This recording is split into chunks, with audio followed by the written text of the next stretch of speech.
Let's talk about the Philippines.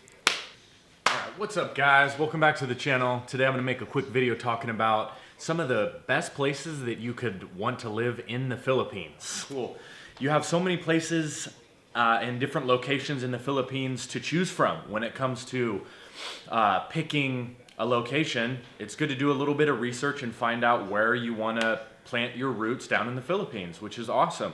So, in my experience, I've lived in a few different locations in the Philippines. Those are Manila, which is the northern hemisphere of the Philippines, or sometimes referred to as Luzon. The Philippines is broken down into Luzon, the northern half, Visayas is the central region, and then the south, if I'm not mistaken, is called Mindanao, that region. So 7,000 islands, guys. You get to pick and choose from a lot of different ones. I'm going to go ahead and start with the capital city and largest area of the Philippines, which is Manila. So I have spent a good bit of time there in my life. Let's say a few months, not years or anything like that, but enough to know that Manila is going to be the place where you are going to have the most resources. So I'm making this video mostly for foreigners, but because if you're in the Philippines, you obviously know better than I do about the country. So this is mostly information for foreigners or expats that are living there. So Manila is going to provide you with the most resources. And when I say resources, I mean better infrastructure. If you need to go get something, you're going to be able to go get it from the store, from the market, from the mall. There's tons of malls in Manila and Makati area, which is nice. And when you fly into the country, you're most likely going to land there unless you're trying to be in the Queen City of the South, which is the next location that I'm going to talk about, which is called Cebu. Cebu is where I spent most of my time when I was in the Philippines, and geographically speaking, Cebu is just about dead center of the Philippines, and it is nicknamed the Queen City of the South for reasons I don't know. Hopefully one of the people in the comments below will be able to tell me why. I had a great time in Cebu, and you can find everything you need there too. So if you're, if you need to go to the mall, if you need to go to the market, to the store to get something, you can pretty much get it. It's a nice big city, but not so big that you are going to get lost there. So in Manila, you might end up getting lost because there's millions of people living there. In Cebu, I don't think there's millions, but there might be several 100,000 people living there in Cebu. But you have your one main mall, which is Ayala. You also have SM, which is a large mall as well. And those are a lot of fun to go to and chill at, hang out with, grab some food, go shopping, and just spend a good day. I know a lot of the locals love to go to the mall because you get to go shopping, you can have fun, and you can get some food. And of course there's aircon, which is very important in the Philippines because it's very, very hot there. And it's always nice to take a break off the side of the street, go into the mall, get a nice coconut water if that's what you want, go shopping, maybe see a movie. And these things are affordable, guys. So if you want to see a movie, you're not going to be spending more than $5, $5 US for a ticket, which is great. So if you pump out a couple of these vlogs right here and learn how to monetize them, you could probably make $5 and then you can go to the mall in the Philippines. So that's cool.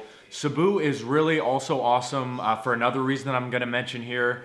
Its proximity to some of the nicest beaches in the Philippines. So a few hours south of Cebu, let's say you can jump on a bus in the heart of the city. You can head down south. You have Mualboal, which is a diving resort slash diving town.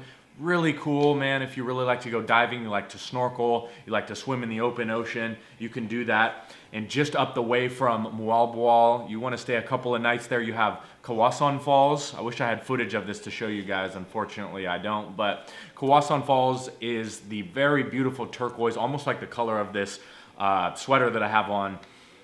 These beautiful waterfalls that you can go jump at. You can take an excursion. If you want to pay 20 or 30 US, you can go ahead and take a nice little tour where a local takes you and several other people up to the different waterfalls you get to jump and swim. I forget the name of it. Maybe one of you guys could let me know in the comments below.